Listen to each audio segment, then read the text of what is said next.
Mm. I don't want your neighbors knowing what's going on.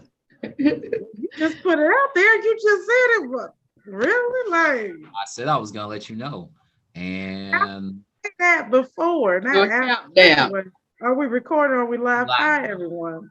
We live, and now I'm about to hit the record button. He gonna be like, I don't want your neighbors to know what you're talking about. Thanks, bro. Dope. Selling dope, selling dope. I think the neighbors think I'm selling dope. Really? And Something he gonna wrong with go you. into that song. Like, I'm not, Yes. I'm You not DJ the whole doing conversation. anything that he's talking about because I'm a licensed professional and that wouldn't be good for me. Thank you. And neither All am right. I. Yes. So thank y'all for tuning in tonight.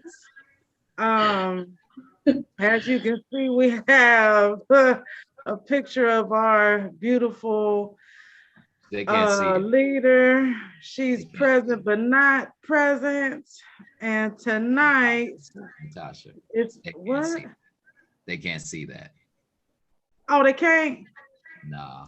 Oh And then well, wait a minute. that's Let what it happens when you're old and you don't know what's going on, and the young one, the dude, don't tell you what's going on. So well, give it a my minute. bad.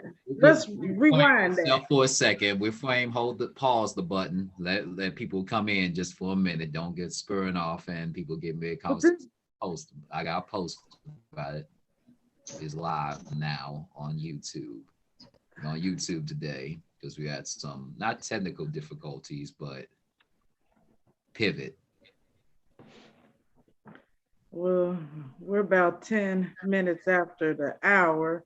Being that this is on YouTube, it'll post to the YouTube page, correct? Yes. Hmm. So they'll be able to rewind. Correct. Hmm. Correct. The playback. Oh, all right. So how's everybody doing today? Good. How are you? I'm good, thank you. Yeah. I'm good. Just laughing at y'all. Good, good. So again, we are talking about mental health and the workplace while we're allowing people to come in, which I don't know who's, I can't see that. So Soul will give us the nod when it's good to begin. But in the meantime, we can go around and introduce ourselves. Usually we would have Dawn here with us. Um, but she is not present tonight, but she is here in spirit and probably viewing from her location. But tonight we have the beautiful Queen Mo and the Oh. young and gifted King Soul in the building. And we will be tackling the conversation surrounding mental health in the workplace and how it affects us not only on our jobs, but outside of our jobs as well. And we will Yes. be talking about things from signs and symptoms of being overworked to what is our purpose in um, doing so and the effects that it has again on our work. And is there a historical uh, part to that that causes us to feel like we have to go so hard and work so hard? Hmm. Was that conditional generation passed down from generation to generation because of our ancestors being free labor for so long? Did we not break that and we just continue to make those personal practices? So as soon as King Soul gives us the nod, we will get into the discussion. He gave me the okay. So I will allow again, I'm Natty. Uh I am a nurse. I actually I started out working in um, psychiatry, but now I'm in internal medicine. And I'll allow my beautiful colleagues to introduce themselves as well. Thank you. So would you like to go? Ladies first, because I'm doing the back stuff. And I'm more poetry. And I'm glad Natty started with the type of work that she does and things like that, since we are talking about mental health in the workplace. I have just recently, I'm no longer employed there, but I was working in the legal correctional field for about 10 years. I have worked consistently since I was 16 years old, doing some of everything. Had times where I even had 3 jobs at one time. And presently, I'm probably on that flip side of this whole thing where I'm really seeing the effects of some of my decisions career-wise because I'm dealing with some things with my physical health. So I'll just leave it at that, and we'll talk about that more later. But yeah, right now I just do poetry when I can. I facilitate poetry groups, mostly online, and try to get my health together. I'll pass to Mr. Soul. Yeah, so I'm your backhand ones and twos guy of the evening. I think these conversations are vitally more important, especially I feel with everything that's been happening this past year, especially with the pandemic, and especially as we're still feeling the residual effects of George Floyd and many, many, many more that hasn't been named, how that affects us. And if you don't have a basis of self-care or how to deal with your emotions, how to deal with how you're feeling and taking care of your body at home, when you gotta go home and unwind and see that, it's gonna come out somewhere and it might affect how you deal with the mask you put on in the workplace. So I'm here to add input and then learn some more so that I can give information to those who I see are in the workplace and they're obviously stressed or even beat it before they even gets to a stressful part, so they can be a part of their natural routine instead of just something, oh, that's nice to do, but they never really take the action. Okay, so Yeah. we will momentarily be also joined by Sister Regina, who has just sent a notification that she's logging on, so keep an eye open. Hopefully she can get in, because I know sometimes when we get started, it's hard to get people in.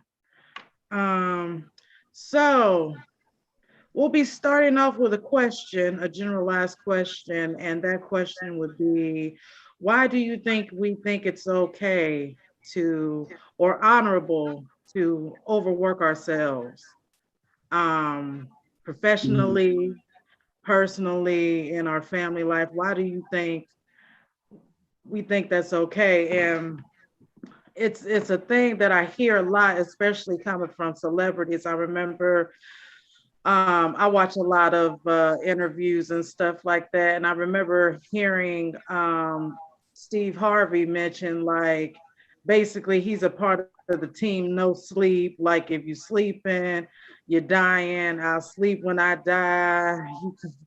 The grind don't stop, it's ongoing, and this, that, and the third. And in much of a way that he's told people, like, oh, if you take breaks and you sleep and stuff like that, you're not putting your best forward, and you're not going to get to where you want to go in life. Like, basically saying like people are slackers for resting, which I thought was crazy, because I'm like, rest is actually very essential for your mental and your physical health. A lot of times I tell people when they come into the office, And say for instance, they're battling something as common as a sinus infection or a cold, I will a lot of times ask them, well, have you been resting? And they'll be like, well, no, not really, because I got this going on and I got that going on. But what people don't realize is that at hours of rest is when your body heals itself the best. It's your time to rejuvenate. So that's why it's always, we hear it, and it's not just like cliche, but it's essential. Like 6 to 8 hours at least is essential. I mean, look at with children on the hours when babies are born, on the average, what babies are born, are sleeping like 16 hours out of the day sometimes when they're first born. Peds isn't my strong sense, but I think, when babies are first born, they sleep a lot. A lot, yeah. Because they're still developing, and so rest is essential. And I think for us, we just don't allot ourselves because we go by that, the grind don't stop. I dated somebody who had like that took no days off. And that was like his motto, like no days off. He literally worked every day, of the week.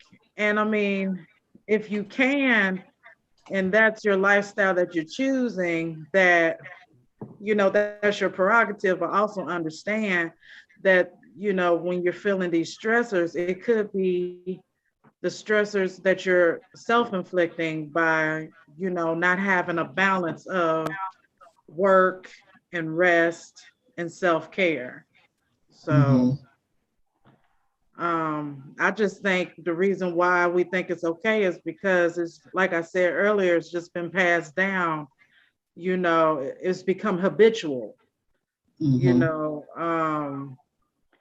If you're not I mean, even biblically, it says a man that don't work, don't eat. Don't eat. So, you know what I mean? That's all we a lot of times know. And especially for our culture, work equates survival.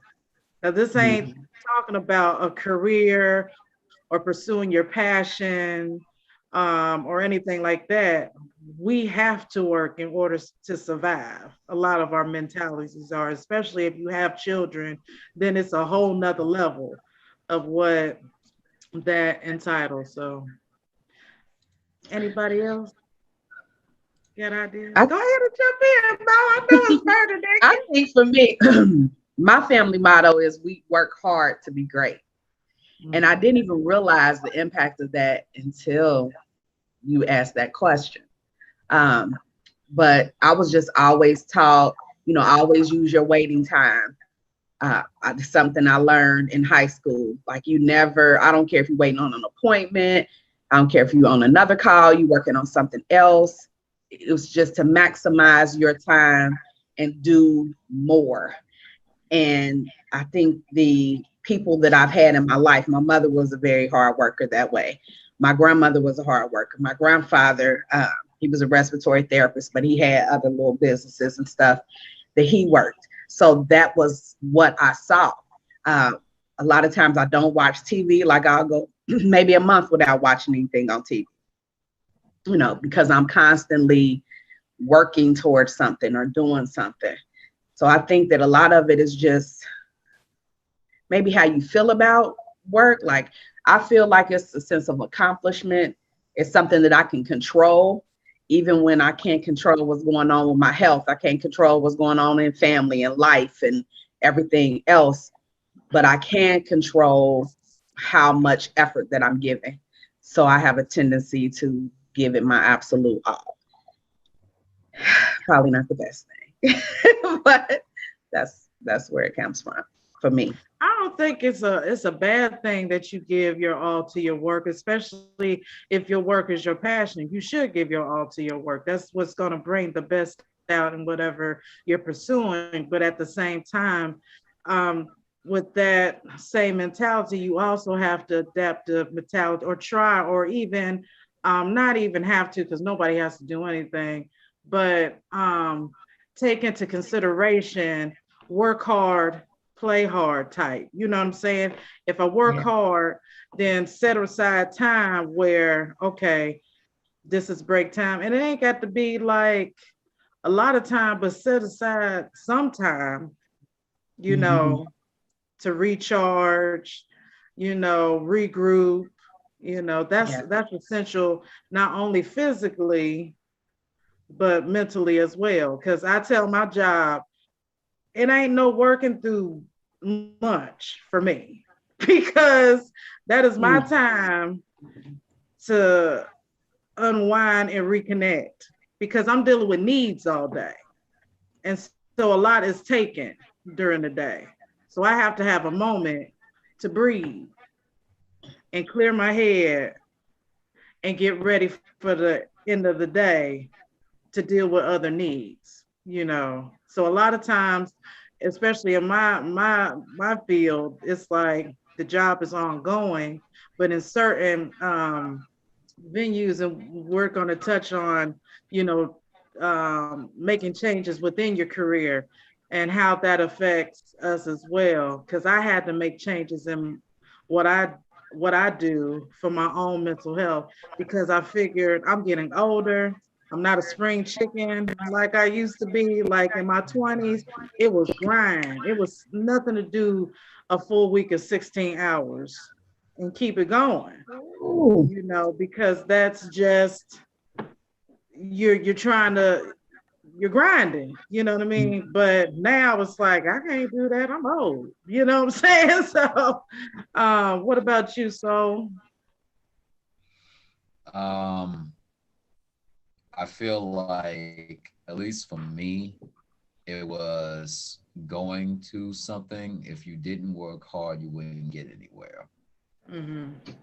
So a lot of my drive when I work is to get somewhere. If I don't feel okay when I'm sitting, I don't feel okay if I'm doing enough, especially if I don't feel like I've given enough in that day. And I think that had a lot to do with seeing my mom work as hard as she did, being a single mother, taking care of two kids, being a black woman, and then being having to deal with personalities that automatically think you're below or weaker. So it was watching her work and getting a greater understanding of it slowly and surely as I got older. It was more like bottom line. It's either I work or we don't eat. It's either work or there's no lights. It's either work or this, that, and the third can't be met. So I wouldn't say I inherited that grind, but I also had that just determination of just if I work hard enough, it will be fine. I learned um, in my earlier jobs how quickly that can be taken away. So it kind of shifted my pattern of it because I worked and worked and I was the best worker of anybody in my staff. Nobody could tell me differently. And they still laid me off. Not even for real reason. It was real dubious reasons they let me go. So now I look at it as I have to find that balance of yes, take care of me, but also put enough time where I said I at least gave my all into it. And I've to answer your question on why we do it, I think it's a societal thing where it's a very much pull yourself up by your own bootstraps mentality. And as the cost of living goes up and up and up, and increases that pressure. If you're already living in low below your means and gas is going up or food is going up, it's gonna make you. It's about bottom line. If I don't do this, if I don't take this over time, I might not see some food in this house. I might not make this payment. Mhm. I might not be able to do this, that, and the third. So I feel like it's a survival method on both sides of the equation. Whereas if I sell the American dream, if I work hard and I do this job for this amount of time, I'll get rewarded at the end of the tunnel. But I've seen this with one of my members of where I work at now. He worked all his life, 40 years straight, took care of his family, did due diligence, And all that work he did, though he was content and happy where he was at and where he was going, it caused residual effects to his mind, which eventually that are in dementia. I think if you overwork your brain, mental illnesses like dementia or Alzheimer's are more likely to occur because, as we've seen with COVID, the if you have an underlying condition, it's bringing in more room for you to either get the disease or have a worse turnaround of the disease. And that's just in anything. If you are wear down, even if anything is wear down anymore, it's more susceptible to anything else to deter it. So I feel like when we do overwork ourselves, um, it's gonna have some consequences. It's good to take pride in your work. It's good to hustle, but there has to be a boundary line so that you can not only enjoy but be there and for those around you that you're working so hard for yourself. But there's this point of view to everything. It's not a one answer situation where I say, "Oh, do this and you'll fix it," but I have this, this, that, and the third. It's a practice. Mm-hmm. Miss Regina, did you have anything to add? Hey everyone. Hey fam. Could you repeat the question again? Because the answers I'm hearing sound different. So I'm not sure how you posed the question. So the question was, why do you think we think it's honorable or okay to overwork ourselves? So what people have been doing is giving like their background on their reasoning and then giving a generalized reason of why they think just overall in the culture that people overwork themselves. Several answers for that. The first one I would say would be working hard or having having strong work ethic is innate. It's ingrained in who we are. We've always been very hard workers who've taken pride in whatever we do, whether if it's shining shoes to cooking to being physicians or even the president of the United States. We've just taken pride in whatever we do. The second reason I think the reason why I think we work as hard as we work is seated in some religion. You know, we in the Bible it says a man that don't work don't eat. And so that could be a piece of it, that we have always tried to do that, because the Bible also says that a good man leaves a legacy for his children and his children's children. And so that may be a piece of it.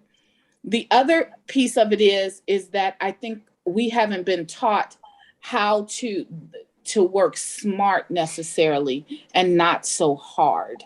The psychology behind whatever it is you do, and the fact that we don't have an open outlet to vent or release the frustrations. It's always amazing to me how the people who are the meanest and who pop off the most live the longest. That's because they ain't trying to tote the line of being politically correct and making everybody feel warm and fuzzy. They refuse to take that stress home with them. And so I think it's a complicated question to answer. For me personally, the desire to work hard, I don't necessarily think I work hard as I do work smart, is because it's an ingrained work ethic. My grandmother would get up at 3 a.m. in the morning to go clean houses with bags on her feet because she couldn't afford snow boots because she bought them for her children to go to school in. And so if it means that my grandmother doesn't want for anything, or even my mom doesn't want for anything, and they don't, but if they ever need to call me for anything, I can do it for them. Okay. So when we talk about stressors in the workforce, because the next point is I'm going to go into signs and symptoms of being overworked. So we have to understand there's good stress and there's bad stress, right? The good stress is what we utilize and physiologically to keep our bodies going. So that whole fight or flight response that happens in time of crises, that's like good stress that your body undergoes in order to do what is necessary to bring it back to a state of homeostasis or balance. Then there's bad stress. And I think that is the thing, that do we really understand what good stress as opposed to bad stress when it comes to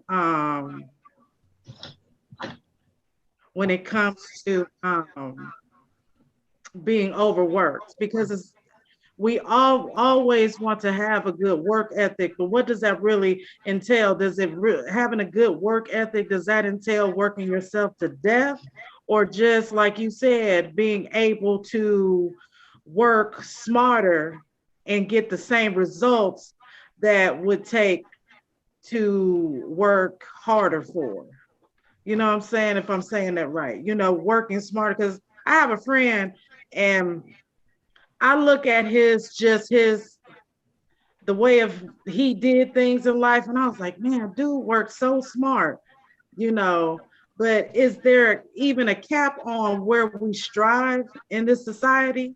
Because I look at, for instance, the same friend of mine who I would say works smarter, he still has to work harder than people parallel to him, because 9 times out of 10, he's the most credentialed. This young man has 2 master's degrees. He is a licensed nursing home administrator. His formal background is he's a registered nurse, but he has an MBA, an MSN, which is a Master's of Science, and Master's of Business.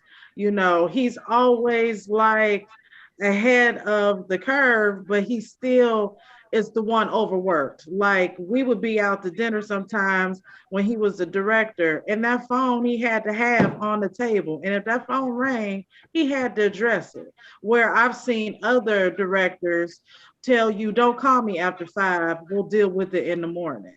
You know what I mean? Yeah. Now that looks at him differently as a leader,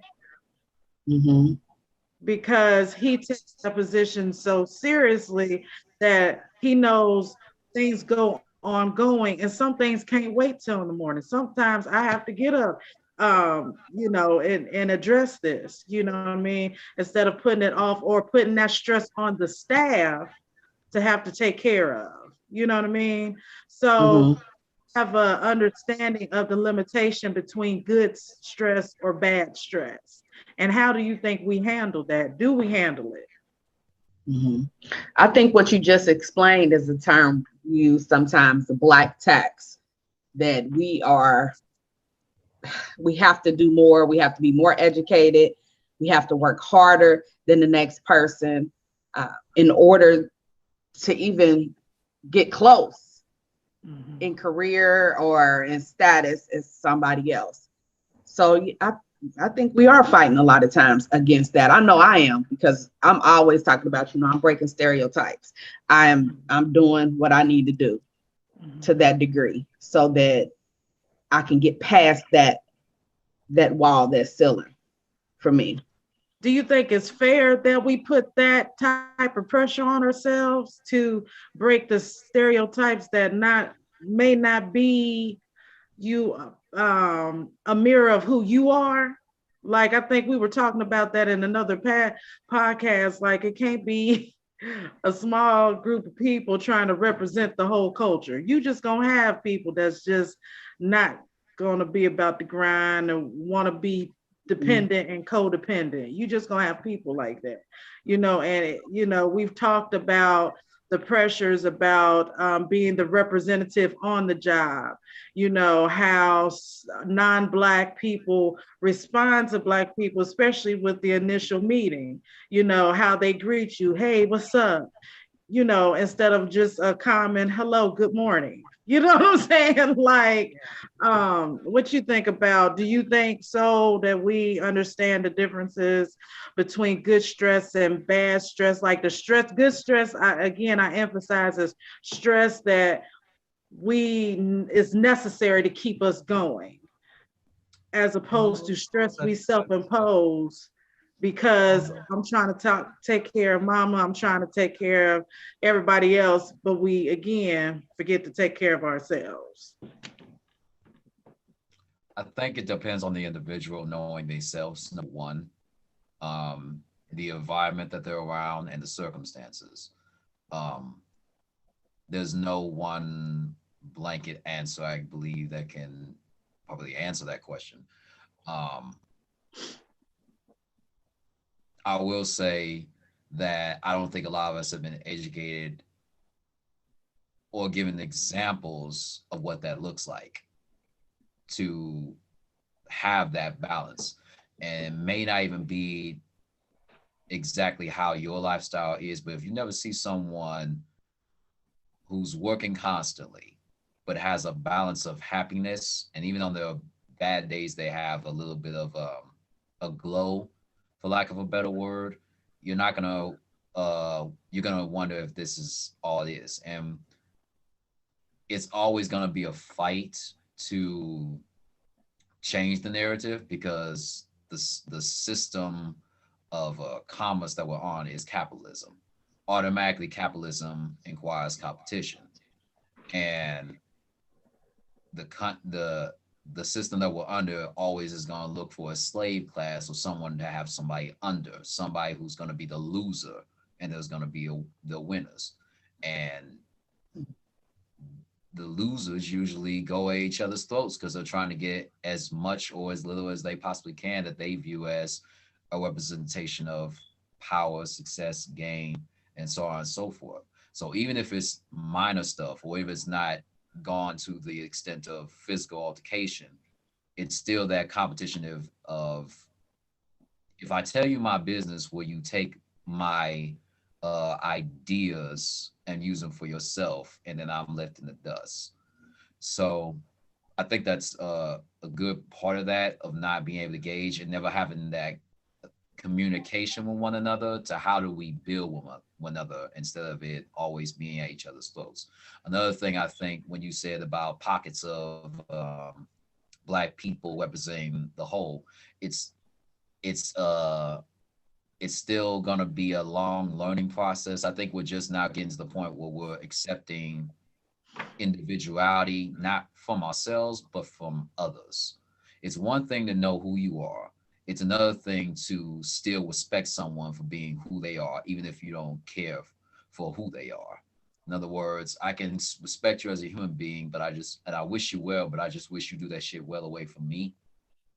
So once we, not once we, I feel like depending on your situation, ask yourself, what can I do to, if nothing else, take a little bit of the stress off me?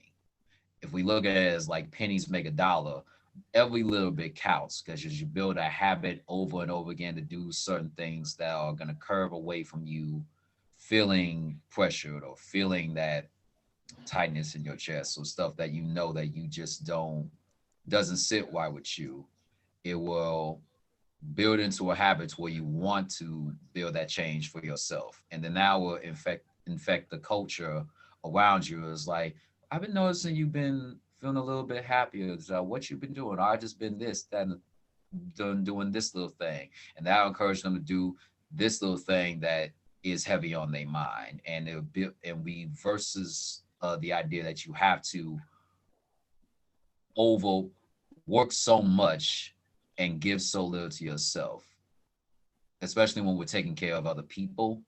That's a real hard curve when you love them so much that you don't give yourself enough time to take care of yourself. That is something that we have to encourage. Yes, take care of who you love, but you gotta be here to still be here. You gotta be here for you. And even if it's not for you, you gotta be here long enough to be there for them.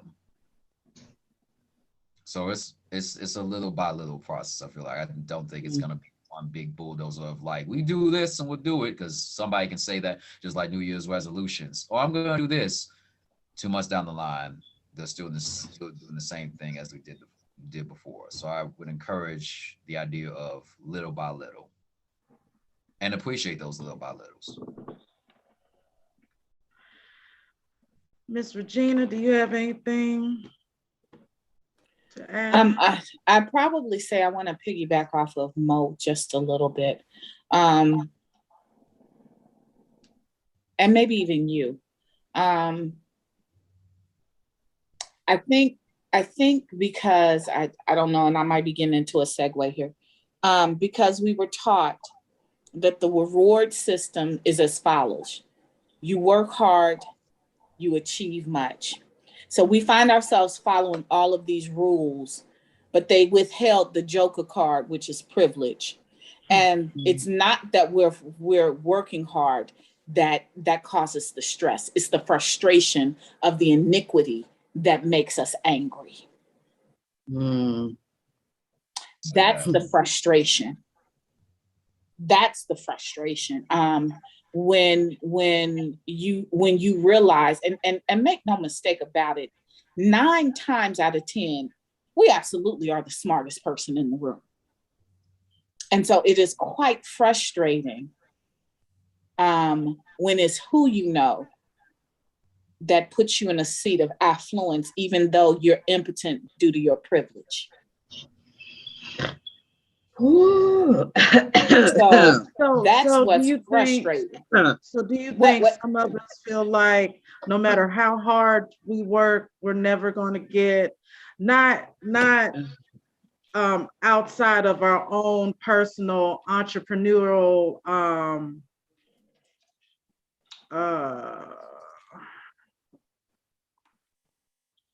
entity of it, but if we are like, say for instance, we're working for a Fortune 500 company, do you just feel like it doesn't matter what I do, not you, but just people in general feel like no matter how hard we work, we'll still not get to that place?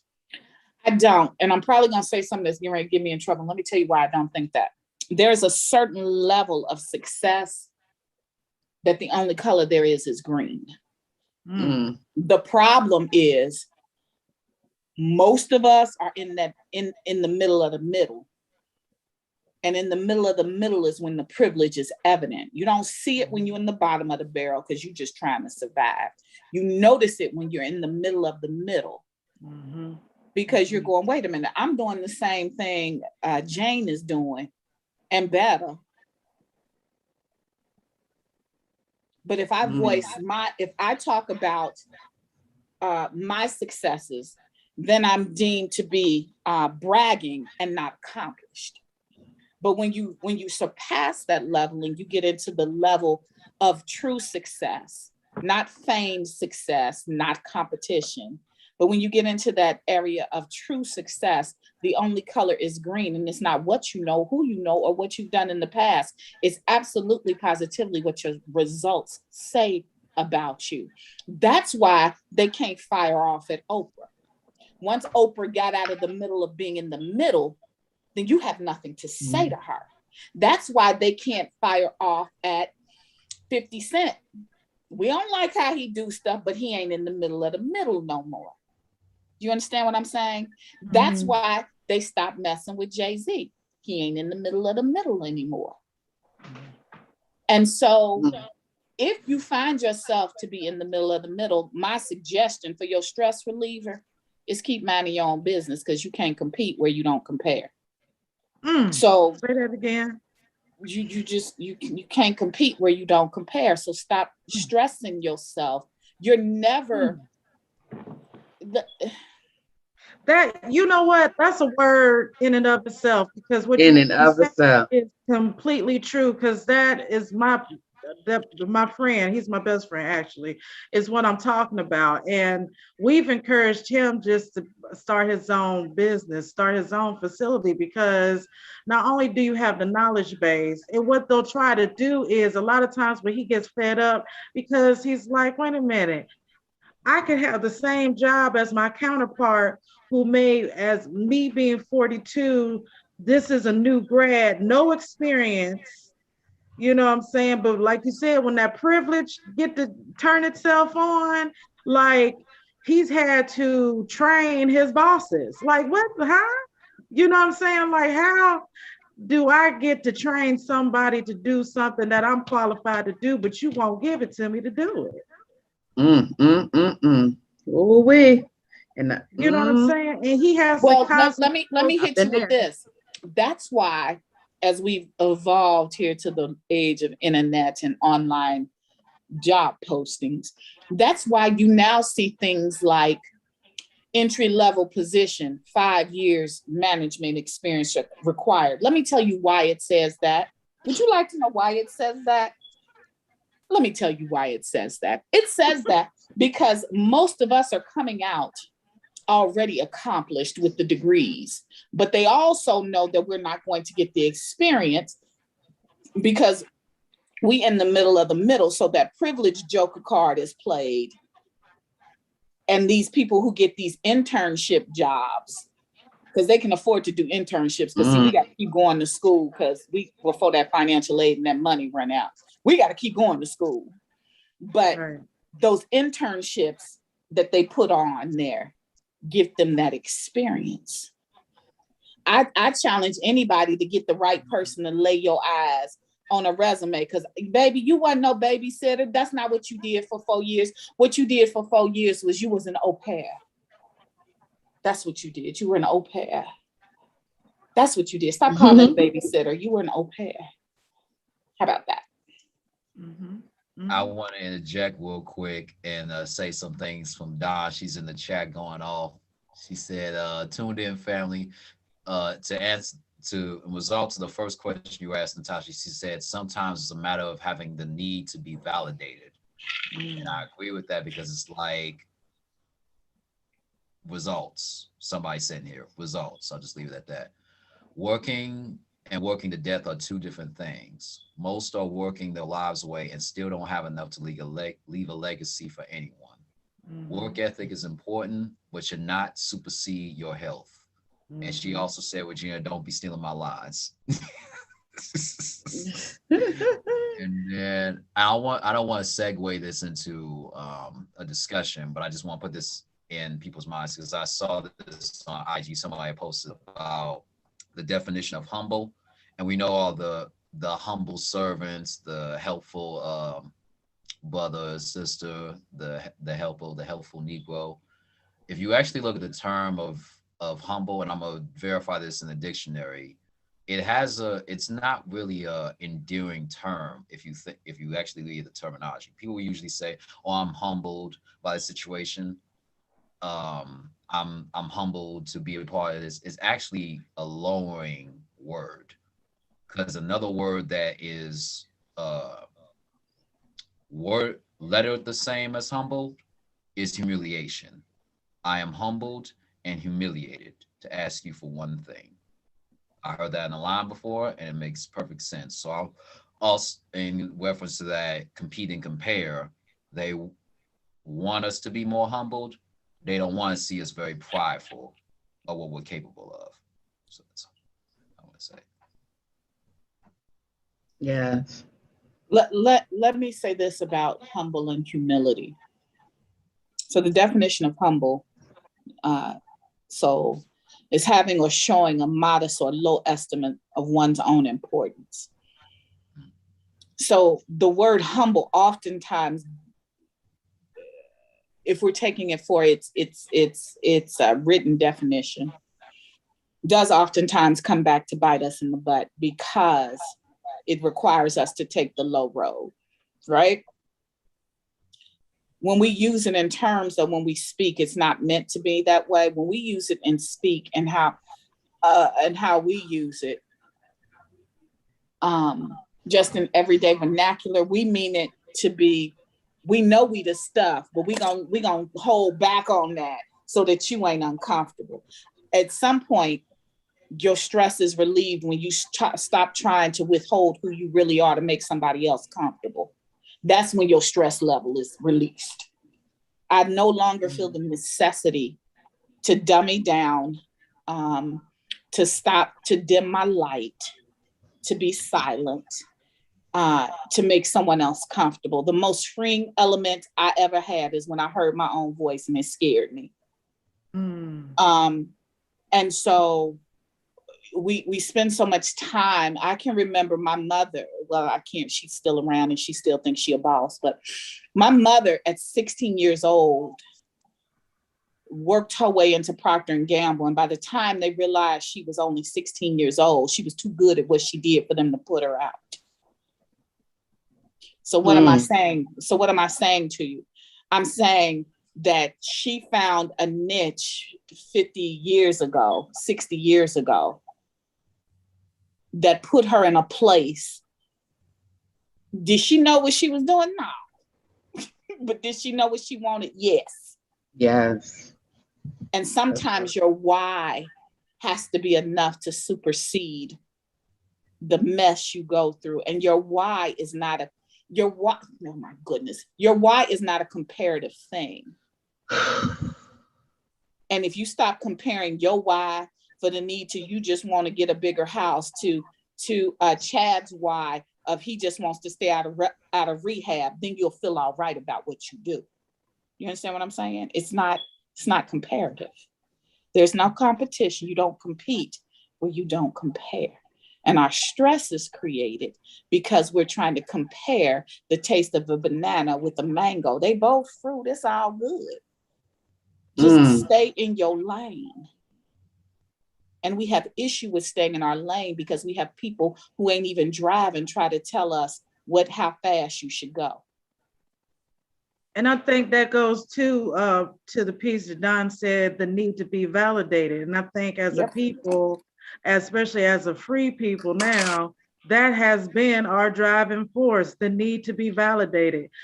That goes back to the signs that we would see that said, I am a man.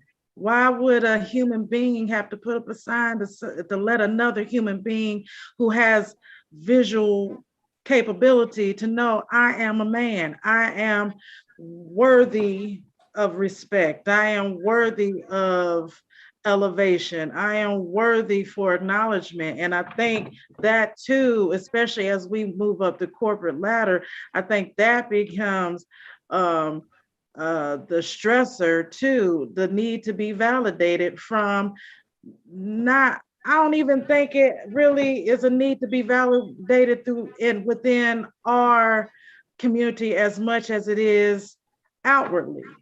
I don't know this, Natasha. Let me say why I said that. Because we come for each other harder than anybody else come for each other. Because the first thing we say. Yeah, I think we do, but do we seek validation from each other though? We'll go at absolutely. Absolutely. Because if we didn't, now watch this. I'm going to go off script for a minute, but watch this. Because if we didn't, we wouldn't be sitting here with waist trainers on. If we didn't, don't be laughing. I'm just proving a point. So if we didn't, and I know you're going to say, I know you're doing it for me because it makes me feel good. Let me tell you something. Me, my fupa, and my 5'4" self feel all the way good right where I is. I don't, you know, and so I think I think sometimes we do feel the need to be accepted by each other because as a people, that's where we're the strongest. And when we feel any amount, now the question may be, why do you feel disconnected from each other? Now that may be the question. Why do you feel like you have to be validated by someone else? But as a people, and Black Wall Street proved it, as a people, we are impeccably strong when we're together.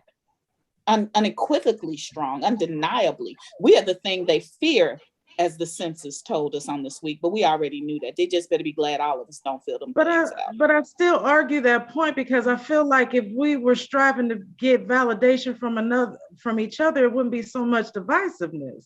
Like yes, it would, because you got the house, you got the house. We got Jim Crow so ingrained in us, girl. Bye. Oh, correct me. Yes, okay. We do. Validation, I think a lot of times of acknowledgement and acceptance. Mm-hmm. Okay. So, like I said, if we are striving, to me, our thing is a lot of times, sometimes more of a crab in a barrel mentality, like I gotta get. Like we're not there anymore where Black Wall Street, you know, was, or the civil rights movement was. And why not? Huh? Why not?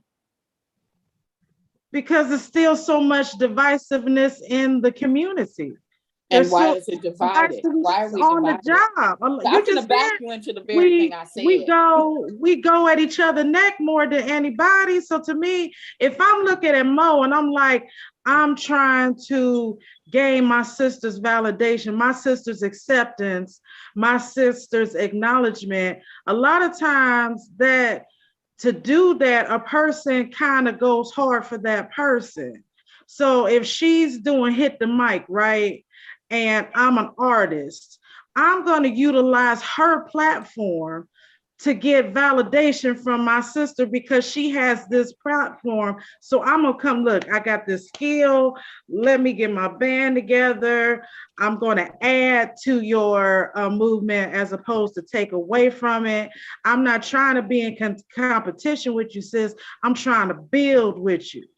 You know what I'm saying? As opposed to, oh, she got an open mic. Well, bump that because I'm about to start mine and we going to do this and we going to do that. And then instead of coming together as artists, we divide and it's one group over here, is one clicked over here. You know what I'm saying? As opposed to the non-Black individual who's born with a privilege we're not given here.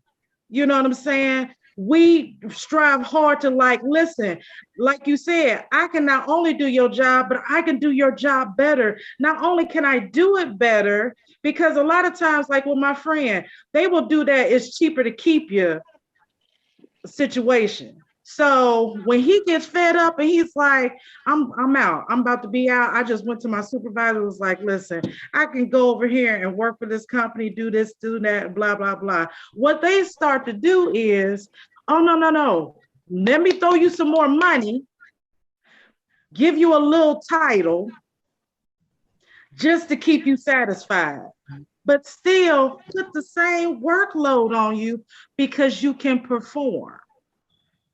You're making us look good, so you're an asset. So we want to keep you, but to make you an equal, never will. And I think that's the frustration. Like you said, you can't, you summed that up. You can't say no more perfect that you can't compete where you don't compare, because they will never compare themselves to us. So that's why I said we seek more validation to the people that don't compare themselves to us than I think to the people we are compared to. I want to springboard and you bring it full circle where I agree with Regina, but it all comes back to this mode.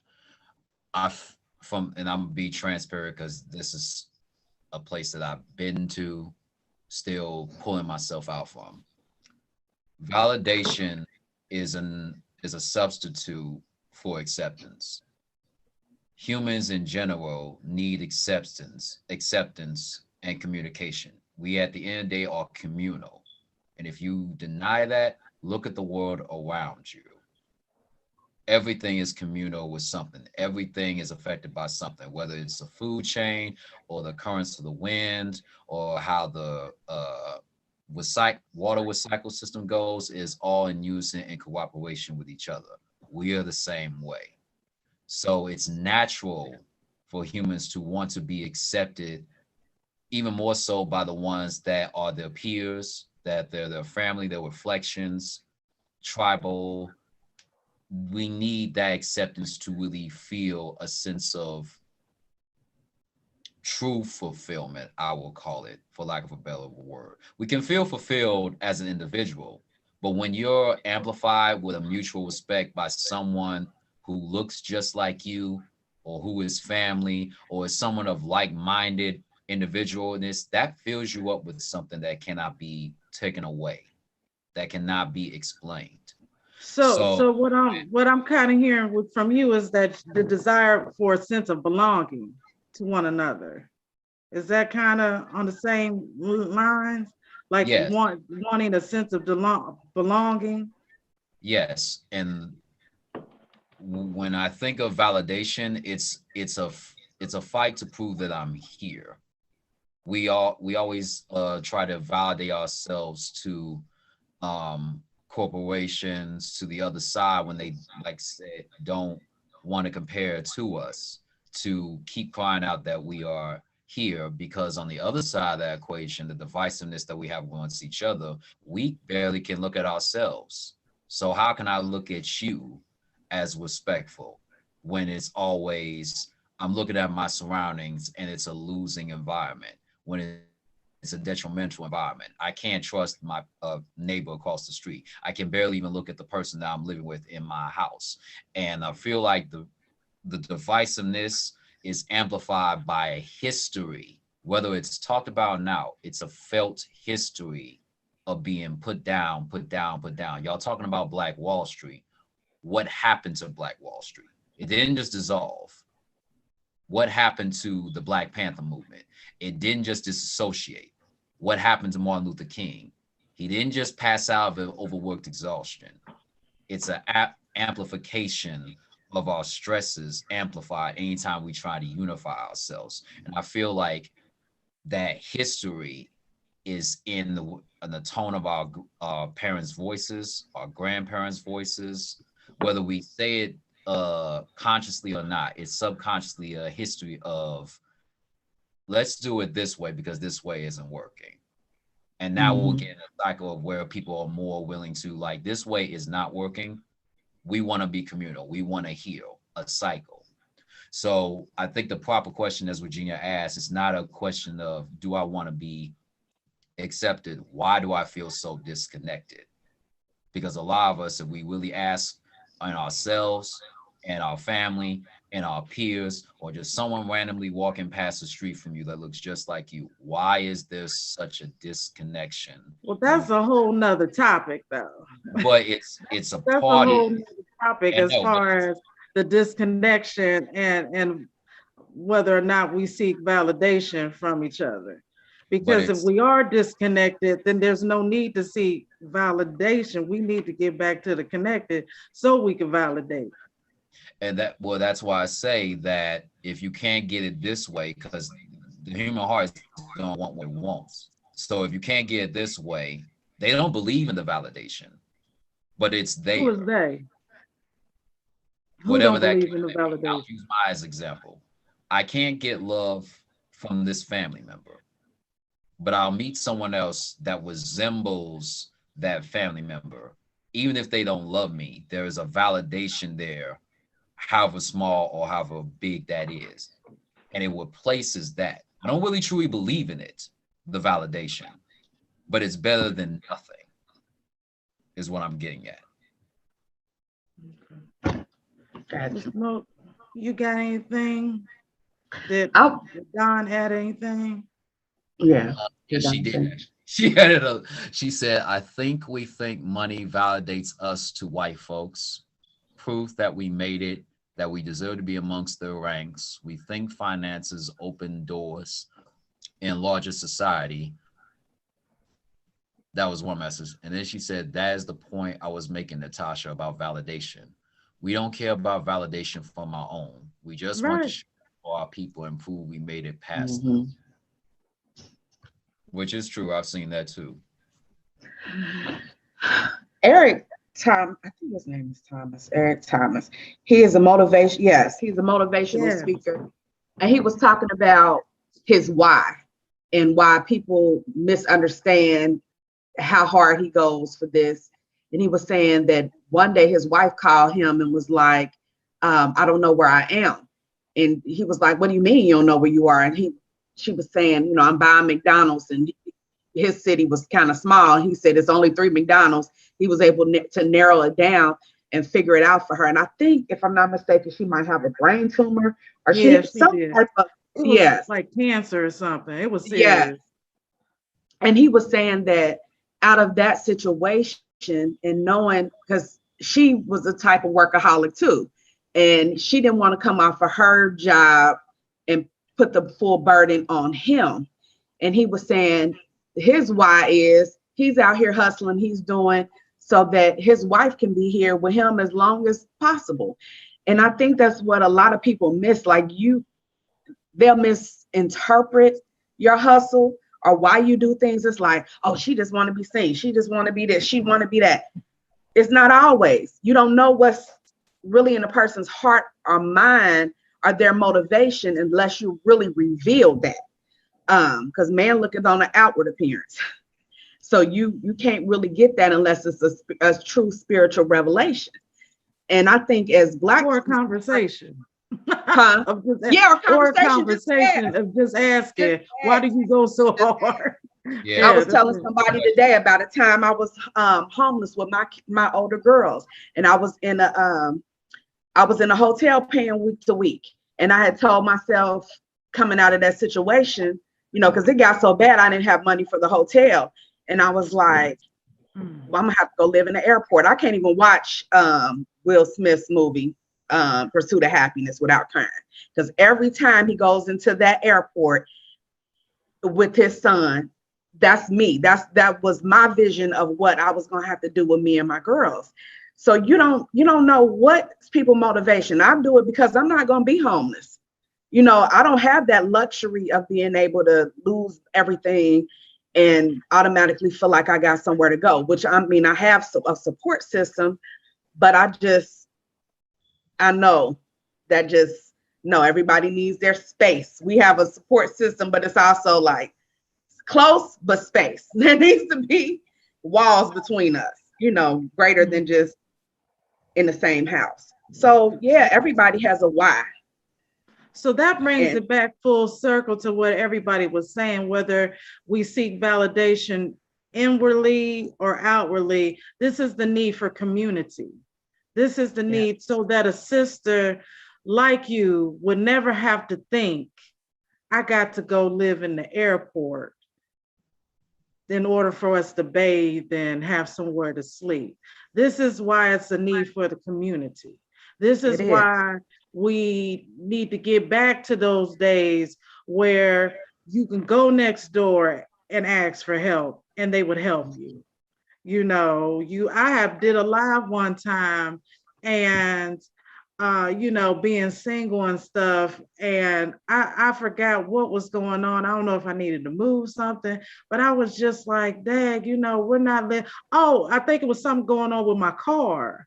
And I was just like, dang, you know, I'm out here stranded. I had people going by me, didn't stop to say, you know, are you okay? Do you need anything? I know what it was. I was shoveling snow. That's what it was. I was shoveling snow. And then we're going to get back on task. But this is the need for the community. I was shoveling snow and it was a lot of work. I was struggling. Do you hear me? And the struggle was all over me. Okay. It was not a question. It was all over me.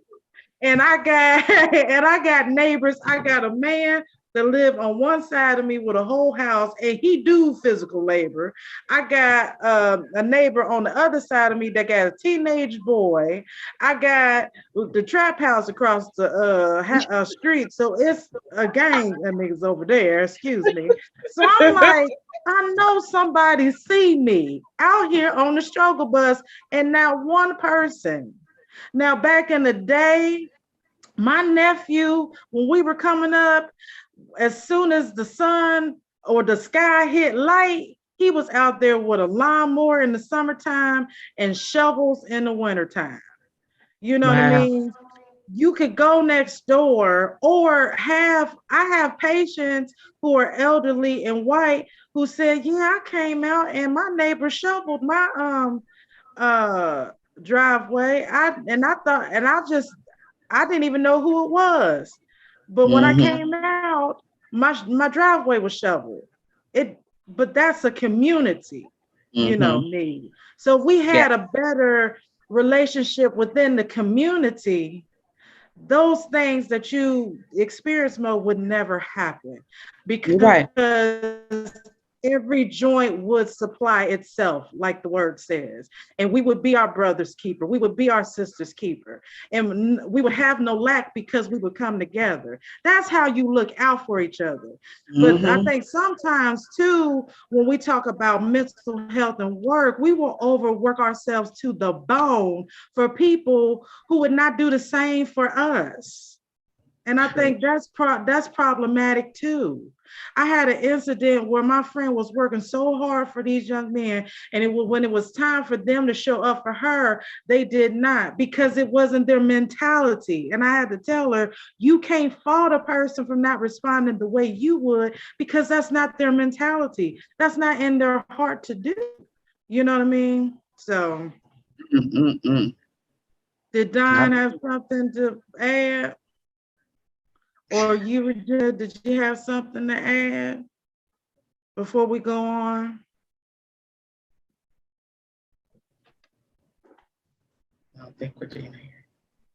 Okay. Okay, so Don said, but will his being overworked, this is a question of one thing you stated, but will his being overworked make his wife live longer as opposed to him giving her as much of his time as possible? And I want to answer that question. I was going to say this. What is your why, and write it out? Is this something you're willing to live with? And if it involves another person, are they good with that why?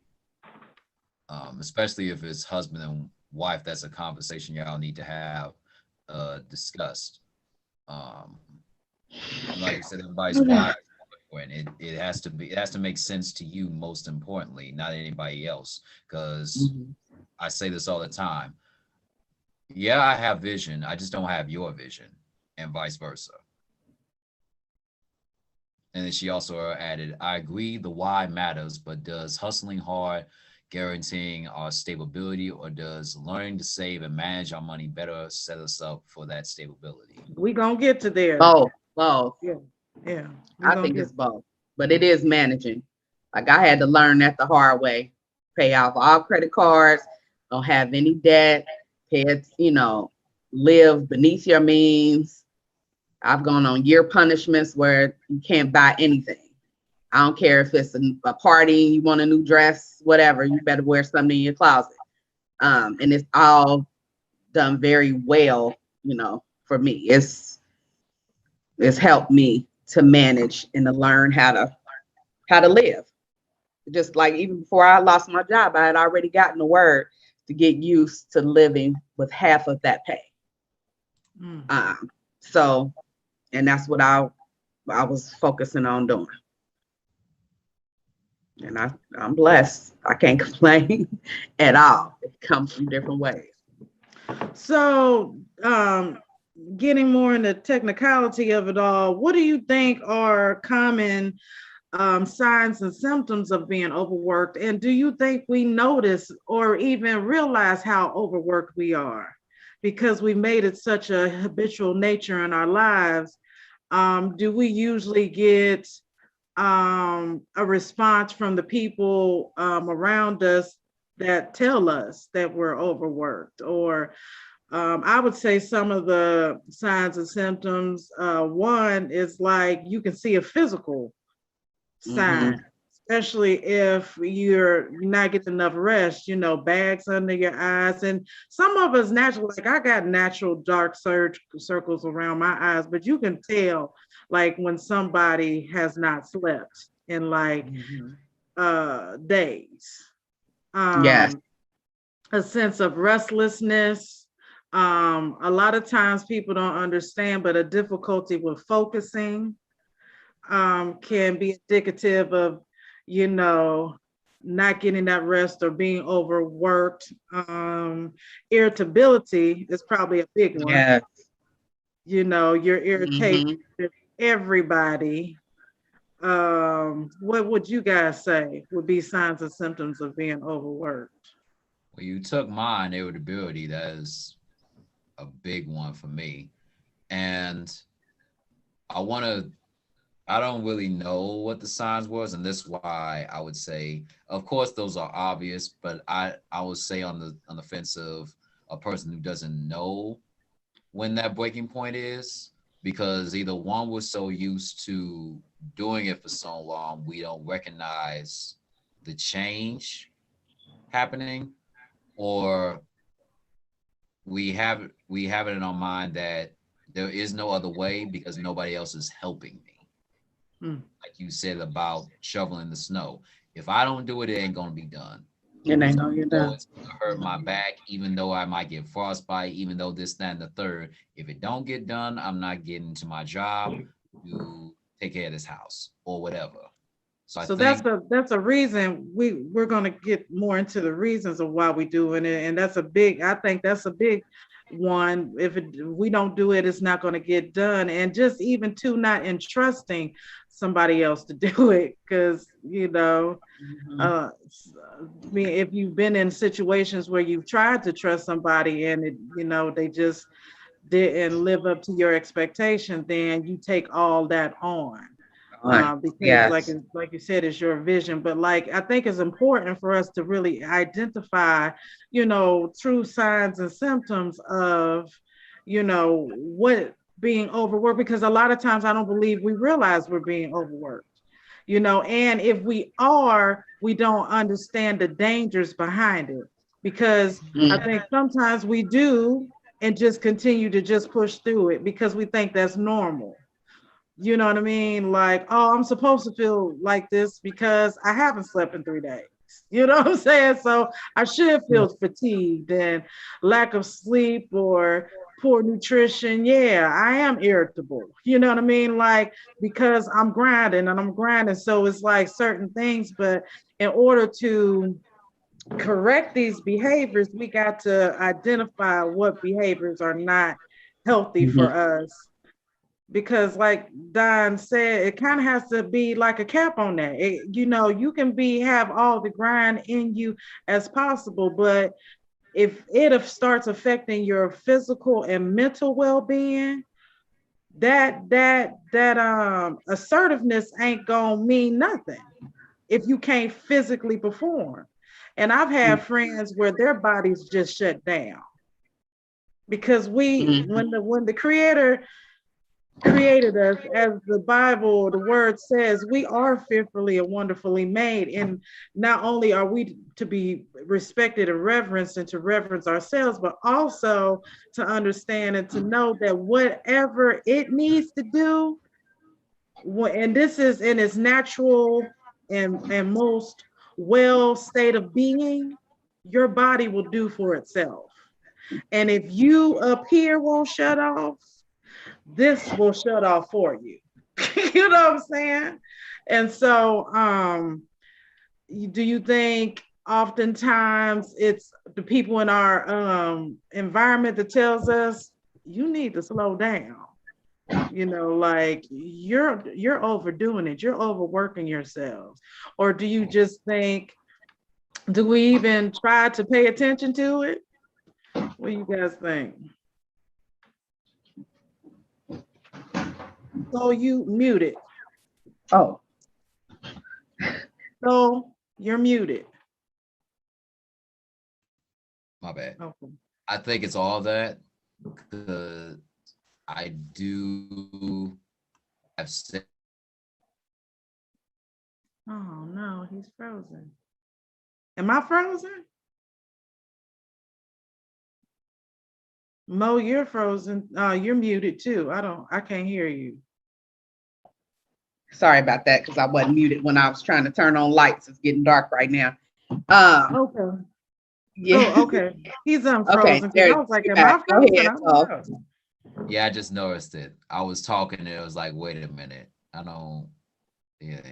Anyways, um, I've had people tell me to slow down. I've told people to slow down. I've seen people tell this person to slow down, this person to slow down, and they just don't. I think it's just kind of like it always, as we said earlier, ingrained thing where it's just like it's multiple reasons of why we just don't do it. And then I think it's also a prideful thing that might go with the validation, or maybe an opposingness of the validation. If I break my, I actually no, yeah, I'm gonna go this part way because I used to be like this when I was working at the job that I was talking about. Is I would work myself down because I had this sense of pride that nobody else can do it.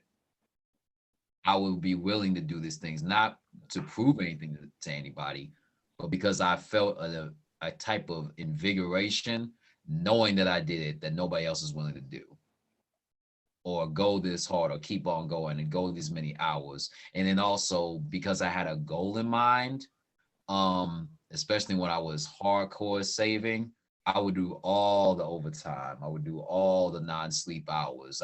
There was times where I literally did 3 shifts back to back because I was just so determined to get to this point. And I think that on the prior tip, it's a slippery slope, because any fire that is going out, it burns out after a while. So I think pride has something to do with it as well. And once again, that goes to society's pride in working hard, religion, working hard to get to a set goal in mind. If you sacrifice all this, you will get, which is true. But to an extent, you don't want to be so drained that you don't enjoy the spoils, at least not in a way where it's like a continuous detriment to where you just want to go to sleep. You at least need to be awake for it's like, yeah, I made it. I'm happy. I can't show you that I'm happy, but I'm happy. You know, it's difference being happy and not just laying there just trying to recuperate and just you're not even certain that you even finished it or not. Mo? So to go back to your question about the physical parts, I noticed the headaches were very different. You know, the stress headaches all along your back of your skull, or the tension up here a lot of times. The feet, a lot of people that I've talked to, even if you don't physically work standing on your feet, just sitting at a desk for hours and hours and hours, you know, your feet swell, they hurt, you know, just because we need to be moving some too. And if we're tied to a desk and going and can't get up when we need to, that can be a problem. And a decline overall in the health, somebody had mentioned as well. But yeah, that's just what I see. That's the purpose of breaks during work time. You Not even to know, be funny. and Like why? I mentioned before, like if I have to make a bathroom break, I have to make it because I sit down a whole lot. So by the time I get off of work, people say, "Why don't you sit down?" Mo, you see me. Why don't you sit down? I sit down too much, and I see how that deteriorates the body of you just not getting up. So sometimes when you're at a desk, you just gotta stand up, get that circulation in your legs. So that's it. The pain and the swelling is due to just a lack of poor circulation going on. You know, and your body. That's why, like, you know, you can get numbness and all that. You know, so we have to be moving around and everything. So that's the purpose of breaks on, because no one should be working without rest. You know, and we don't have a sense of community, because the same people that'll say you're doing too much, you need to slow down. What are you doing? How can I help you? I'll give you an hour of my time. What do you need me to do? Or even when you reach out and say, can you do X, Y, and Z? It's hard to find those people that will do it and actually come through and not be slack about it. So what do? You end up doing it yourself, because it's like, okay, because I'm all about. Go back to that sense of control, though. I mean, like anything that, like, especially like in your case, because you're an entrepreneur and your business is like your baby. So you already have this vision. And so then when people do come to you, you definitely have to have that level of trust in their ability to may not do it exactly the way, but if it yields the same results, then allow we it. also have that. I'm all about team building. If you have people that know the vision, that believe in the vision and truly support it, you know, allow people, delegate and allow people to do. I think this how many are we up to now and hit the mic? So is it 9?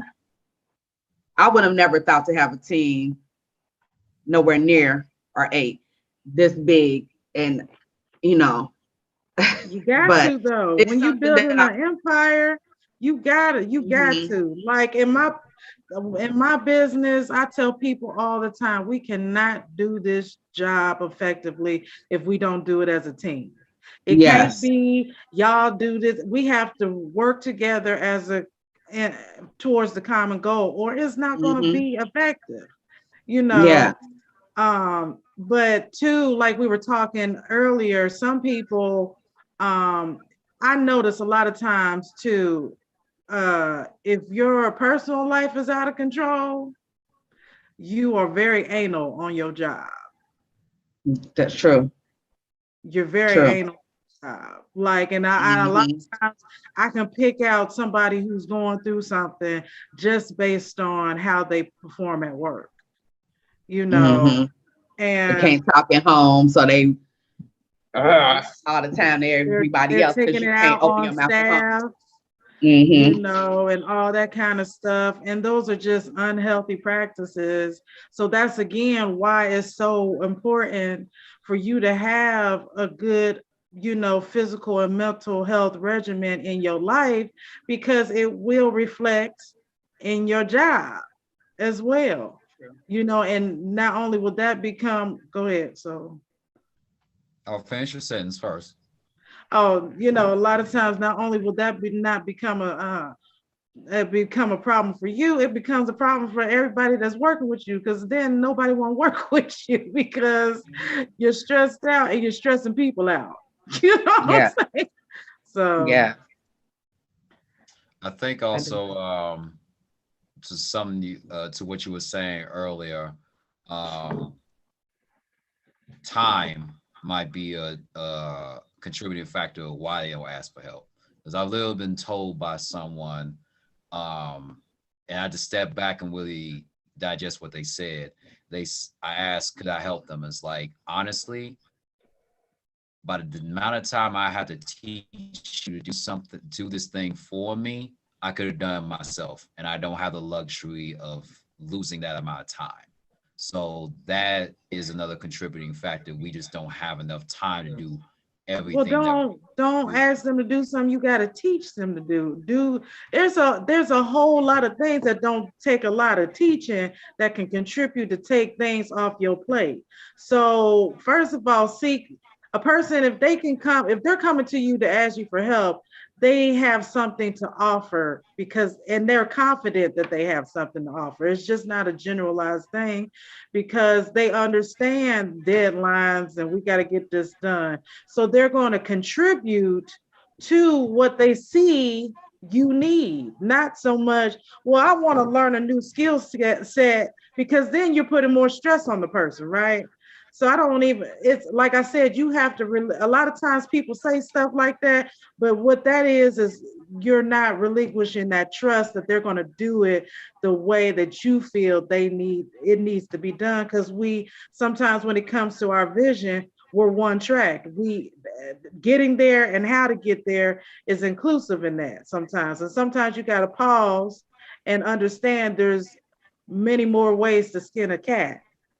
I don't agree, but I will say if you're in a high stress situation, you're less likely to accept outside entities, not even in control of wanting to be in control of everything, but because everything is so sensitive, you can't afford um you can't even afford a simple mistake because it could unravel the whole yarn of what But you're doing. but logically though, Hold you're on, not going to hold on, give somebody a hold on, job that they can't do though. hold on, let me finish. Um, I say that in regards to, I'm not excusing it. I'm saying as I get it. I say it as in, if you have been doing these things and you haven't really been getting any help, and you've been in a high stress level as it is, and you're in a working situation where it's always they're looking for your mistake. It's less wanting to be accepting of someone, even if you know that they're well intentioned to help. if you know that you just don't have the time to do it, when you always have other things you need to do outside of just that job, your family life, and this, that, and the third, I get it. Why a person would say that. Secondly, in response to I wanted to be devil's advocate. I wanted to, what was the second thing I was gonna say? It was, he was talking about what was the last thing y'all was saying before you cut me off? Damn it. It'll come back to me. It'll come back to me. I can't think Was of it. it devil advocate to me or to Natty? To both of y'all. It was agreement, but it was still I'll call it devil's advocate. I can't remember what it was. I was trying to make sure I get the first point across. Now I forgot the second part. So it'll come back to me. Move on. Okay. So, moving on, looking at, okay, so we got good timing. So it seems like a lot of the things that we deal involving mental health in the workplace has some historical effects to that. With our ancestors being brought over to this country as labor, and the ungodly man hours that they had to endure, and how we have kind of continued those practices even today in order to gain a level of success. So I think Don had touched on it a little bit earlier, but what do you think we're actually trying to obtain when we overwork ourselves? Is it for the validation? Is it financial stability? Is it actually us chasing our dreams, passions for personal fulfillment or purpose? What do you think are our reasons as to the why? It could be any one of those things. Again, it's a question of the individual. Why do you do this? And sometimes you gotta ask yourself that in sub questions. Okay, I do this. I work this job so I can go to school. Okay, why do you want to go to school? Because I want to be a doctor. Okay, why do you want to be a doctor? Because my parents wanted to, and it would be reputable. Is that really what you wanted to do? And why did you follow your parents and wanted to be a doctor? Do you enjoy being a doctor? So it's an individual questionnaire. You have to ask yourself, what is the why you do this? And So your example was very doable without being overworked, though. So the question is, why do we overwork ourselves to obtain things that are obtainable without overworking ourselves? Like, why is it this can't stop, won't stop type of drive in us? Like, where does that come from? Why is that still apparent? Why can't we do, as Regina said, learn to work smarter and not harder? For survival and lack of education. If we're not taught a certain way to do things, then we're just not going to know.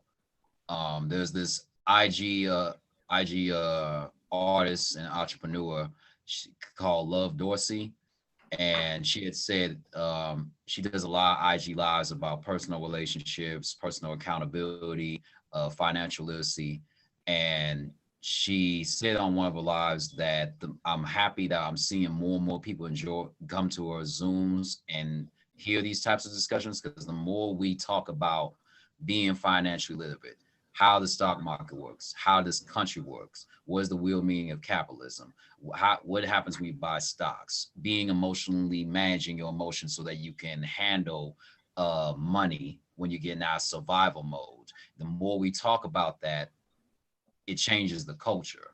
And the culture for a while has been desperation, bottom line, survival mode, crabs in the bucket. There's nothing good that's going to come out of that. And you have oppressors that see that and are going to probe at that, even in just our marketing, of what we see on TV. It's geared to you to buy into a product, whatever that problem is, consumer base. It doesn't care about you really feeling good about anything. They just want you to buy a product and will attach anything that is needed to gear you to buy that product. You're being pimped out. So once you understand that, once somebody explains that to you, it's easier for you to make a different decision.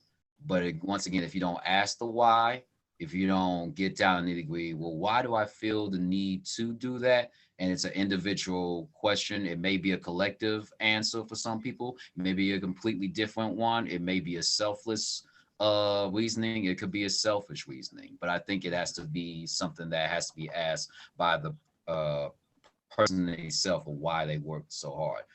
But to add it to a more collective answer, I feel like, as I said, it's survival of the fittest. And just bottom line, if I don't do this, I don't eat. Yes. Mine is definitely purpose, but I'm not ashamed to say that in order to fulfill that purpose is going to require me to be financially stable. My ultimate dream is to have my own building that can be co-opted among the different artists, the different, so that we're not all out here having different venues and all of that. We'll have, and spending, some of us, astronomical amounts and not being paid for what we do. We will be able to co-opt that building, make our money, and truly fulfill the vision of Hit the Mic, which is to come up together. So that's what I want to do. I wanted to eventually be a joint thing. I was talking to somebody out of California years ago, and she had given me that idea. She was like, why can't some artists come together and get your own venue? And I was like, right. You're absolutely right. So I don't know. And I feel like I'm more masculine in that way, that it doesn't deter me at all. People feeling like I'm hungry for money because I help, because I have to give, not just help, I have the gift of help. So I don't even care about that. I'm trying to stack money and do what I can for ultimate goal down the line that I'm hoping is going to help the whole community. So, and that's kind of seems like that's what Soul was saying, like person said, basically sacrifice becomes like a sacrificial lamb. Like I will do the work for the greater good of my community. I think there's always sacrificial lambs though. Responsibility has to fall to somebody. It's not everybody's not able to do it. Right. But what we're talking about too is mental health and mental wellness in conjunction with that. So it's great. Yeah. The responsibility falls on anybody that wants to reap the benefits of the job. So you can't have a community of people reaping the benefits and not, like Nipsey said, all money in, all hands in, all, you know what I'm saying? Like you can't be work. That's what I'm saying. Like there has to be some sense of reciprocity from it. So you have to have some return on your investment. If you are investing your whole self, there has to be some return on that. You can't work yourself for the greater good and fish for everybody else, but don't teach them how to fish for themselves too. We got to look at that part in our community as well. And again, not work yourself so much to the death that, you become dysfunctional in it. True. So, and it seems like that's really a big thing for us culturally because, and then I could be wrong, but I don't see other cultures going so hard with that type of mentality. You know what I'm saying? They do what they do for their family, or they do what they do, really a lot of times for their family. Like, I don't think the founder of uh, what is that? I know. Amazon thought, oh, I'm just gonna do this for the world. Like he was like, I got a good idea, I know how to execute it, and I'm gonna get paid. You know what I'm saying? What he's doing in his philanthropy now is really nice. You know what I'm saying? But I don't think it's always that kind of mentality. I think we as a culture put unrealistic expectations on ourselves. Mhm. You Mhm. know, feel like I got to be the one to pull us up out of it, you know, and then you do so. Go ahead. Go, no, That's no, right. finish your I was sentence. about to, Finish your sentence. Finish I your was sentence. about to Sounds fall. good. Finish your sentence. Uh, and then we do so, and sometimes it don't always turn out the way that we want it to, you know, or yield the results that we want to. Because fruit, you want fruit to beget fruit, right? Not just Yeah. to have harvest that dies at the end of the season, but have that good foundation that when that next season comes, it still is cultivated. You know what I'm saying? And Mhm. so a lot of times we have to pause and really take some time for reevaluation of the grind and say, okay, now how is this yielding fruit forward instead of killing ourselves? And, you know, no, you know, people just take it and nobody's being inspired. You know what I'm saying? Like Mhm. if we gonna do this to for the community, then my grind should inspire your grind should inspire your grind, and then we just producing. But if Together. we just, you know what I'm saying, but we just yielding and yielding and ain't nothing for real producing, then we doing it in vain kind of. Excuse me, in vain kind of. It makes Go ahead, sense. so. God said asking for help doesn't come naturally for some people. When we Mhm. accept help, we have to suspend the need to control. And I'm gonna wait to say what I was gonna say because I think it's important that we start talking about how do we change that because we're nearing towards the end and then get into financial literacy. So let's go into that. Go ahead. Go ahead. Go ahead. You right. You right. Well, uh, how do we prioritize our lives to give us a better work and mental health balance? Self-care, obviously, and everybody's self-care is different. For Yeah. example, Mhm. my self-care is uh punching bag because it's part of the thing I learned about and working. It was not okay to express anger. You always had to be prideful, and that's also why that humble IG post and just looking up the definition stuck with me because I saw pride as a negative thing Mhm. um, from my older peers, and then just looked like anytime I expressed my pride, it was lowered.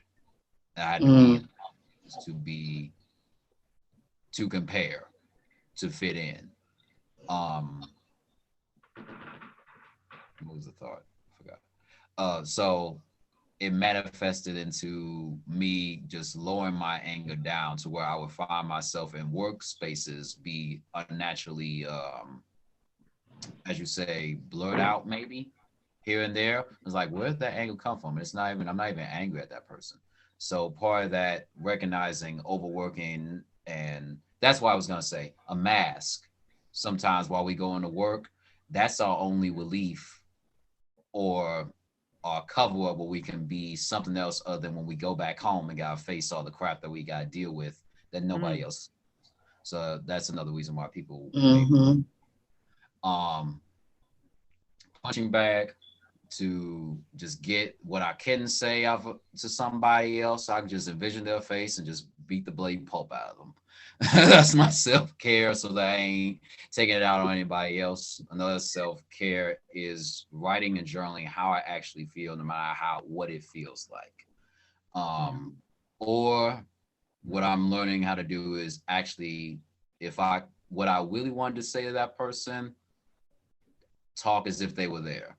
This is how I really would want to say it, whether it comes out respectful or angry, just to get it off my chest and really think about, was I in the wrong in any of the situation of what may have happened at work, or, you know, any mishap that may have bothered me.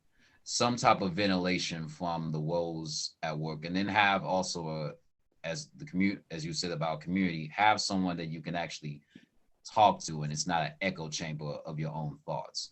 Because just like the person said to me, if I taught you this, I'll be losing time. When it's just them, they're gonna feel like it's just them, and their actions gonna react. They want the help, but it's like, this is all I know.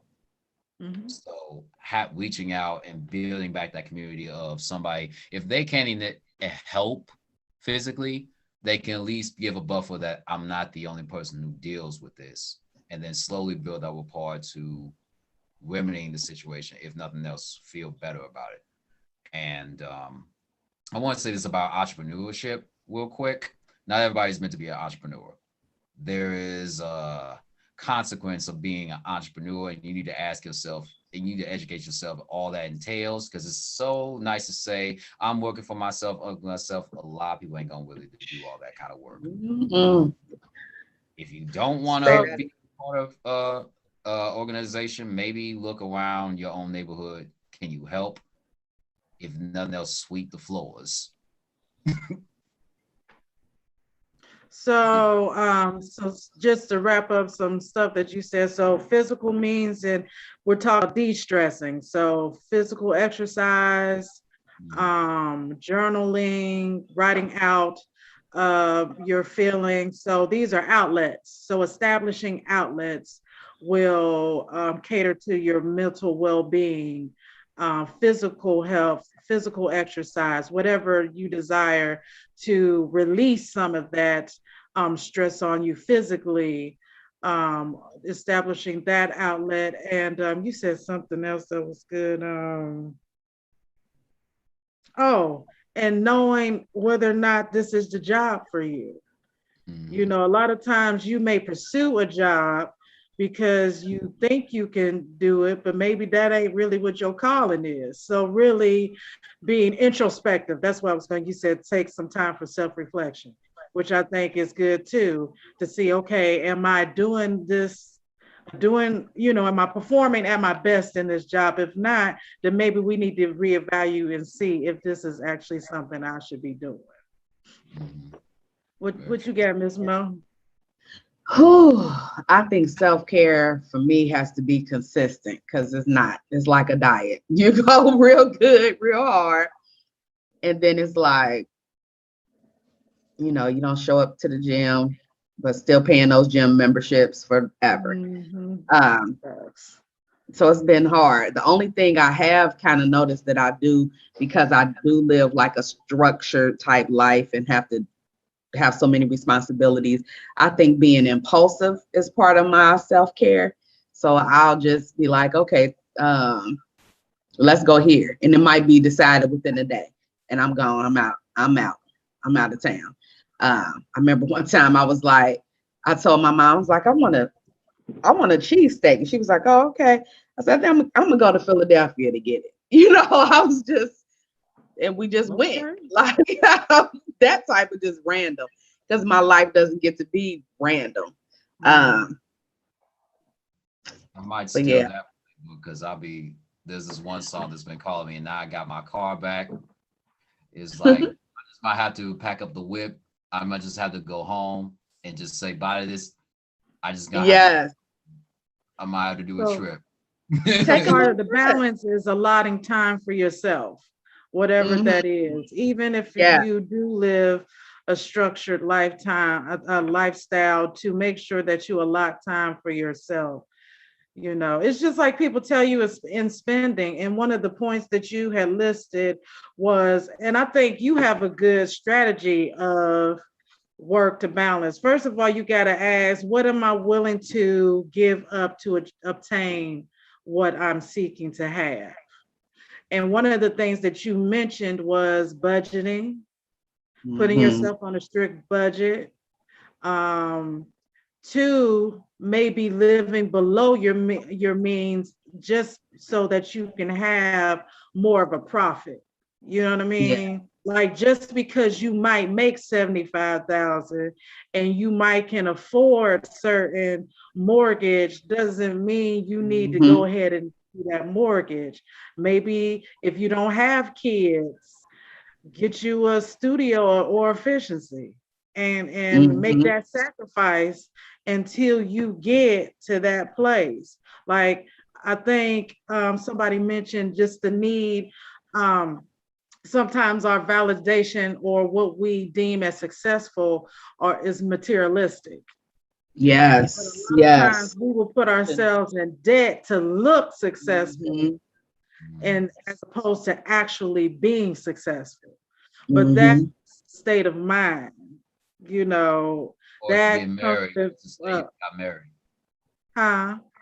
Or get married just to say you got married and you're not happy. Right. You know, so one of the things that we're saying that could improve or de-stress a lot of our work situations is learning financial literacy. I think sometimes our kids strive for professions, or even us. Think about when, I don't know, I would just say for myself, when I was in school, this is post high school, this is previous to graduating from high school, a lot of myself and my classmates, we thought about jobs that was going to make us a lot of money. Not necessarily about passion, which I wish I was in an environment where my passions were cultivated. Say it. As opposed to what is going to make me a lot of money. Like I should have been a teacher probably. You know what I mean? Just because I like seeing people grow. But one of the main things they say about educators, well, they don't make a lot of money. Well, that's out the box, because I got to make a lot of money because I have these unrealistic expectations I got to take on. I got to make sure my parents are okay. I got to make sure I'm okay. If I got kids, I got to take care of these kids.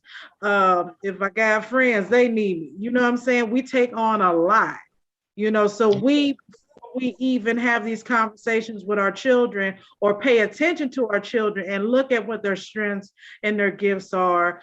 We talking about, you're going to be a lawyer, you're going to be an engineer, you're going to be a doctor, you're going to be a professor if you want to go into education. You're not doing, you know, just any old education. You're going to go and get your master's and doctorate so you become a professor and get tenure somewhere. You know what I'm saying? It's like everything is connected to the economics of it all. And a lot of times, like somebody mentioned before, what you deem as success is what should be your driving force, not what somebody else want to tell you success looks like. If you want to own a coffee shop, which that was one of the things I wanted to do. I wanted to own a coffee shop, but I don't like coffee. I wanted to be more like a tea shop where artists can come and that's it. If I could do that the rest of my life and take care of my responsibilities, that's what I would have done. But that could have been a possibility, and it still can be. But I'm just saying, when we talk to our kids, prepare them. If they say, well, I want to be an illustrator, then cultivate their skills for drawing and drafting. You know what I'm saying? If you have a child, they even said, my dad told me from the time he was little, he wanted to be a truck driver. He was in the service. He could have went on and became an accountant because that was his skill set in the service. But instead, when he got out, he got his CDLs and he became a truck driver. And he said, I'm proud that I'm one of the few people in this lifetime that can say I became what I wanted to be from a child. You know, that's and we missed that part. Think about it, the time that flourished into artists later on in life. It wasn't something that was just really birthed at, you know, or later on. It was always there. Had we had that cultivation early on in life, it could have saved us a lot. say that Unnecessary again. stress, right? I Poor almost have a decision making, Time, trying to, huh? saved you a lot Oh, of time, some extra experience, some extra Yeah. quality, all of that.